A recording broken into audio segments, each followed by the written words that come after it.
Hello students, so we discuss class 9 second unit test 2025 বাবে ইংলিশৰ syllabus তো বহুত স্টুডেন্টে মোক কমেন্ট কৰিছিল যে সেকেন্ড ইউনিট টেষ্টৰ কাৰণে সিলেবাস কি হ'ব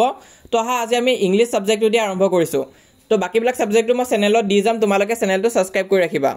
তো প্ৰথম টেক্সট বুকৰ পৰা কি তোমালোকে চাব লাগিব এই ভিজিট টু কাজিৰঙা এটো চাবা আৰু নো মেনাৰ ফৰেন তো এই দুটা চেপ্টাৰ তোমালোকে চাব লাগিব এই দুটা আহিব তাৰপিছত সাপ্লিমেন্টাৰী পৰা তোমালোকে চাব লাগিব দা হেপী প্ৰিন্স আৰু কিছুমান ডিস্ট্ৰিক্টত অকমান চেঞ্জেস আহিব পাৰে কিন্তু ম্যাক্সিমাম ডিস্ট্ৰিক্টত এটোৱে ফলো হ'ব তো টেক্সট বুকৰ পৰা এই দুটা চেপ্টাৰ চাবা আৰু সাপ্লিমেন্টাৰী পৰা চাবা তোমালোকে দা হেপী প্ৰিন্স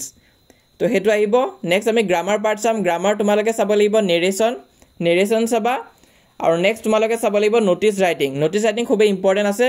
এন্ড ফাইনেলটো তোমালোকৰ নোটিস ৰাইটিং আহিব যেহেতু এটো তোমালোকে প্ৰেক্টিস কৰি ৰাখিবা আৰু নেক্সট তোমালোকে চাব লাগিব স্পোকেন ইংলিশ তো এখিনি আসলে তোমালোকৰ টোটাল সিলেবাসটো কিবা ডাউট বা কনফিউজন থাকিলে মোক কমেন্ট বক্সত জনাবা নেক্সট কি সাবজেক্ট দিব লাগে হেতু কমেন্ট কৰি দিবা তাৰ উপৰি যি সকলে WhatsApp চেনেলত ডিটেইললি জয়েন কৰা নাই সোনকালে জয়েন কৰা 500 কে অধিক স্টুডেন্টে আমাক জয়েন কৰিছে তোমালোকে জয়েন নকৰাকৈ নাথাকিবা তাত আমি যিমান পাৰ তোমালোকক সহায় কৰি যাম আৰু মোস্ট ইম্পৰ্টেন্ট আমাৰ এই চেনেলটো তোমালোকে সাবস্ক্ৰাইব কৰি ৰাখিবা মই কোৱেশ্চন পেপাৰ বিলাকো দি যাম সেকেন্ড ইউনিট টেষ্টৰ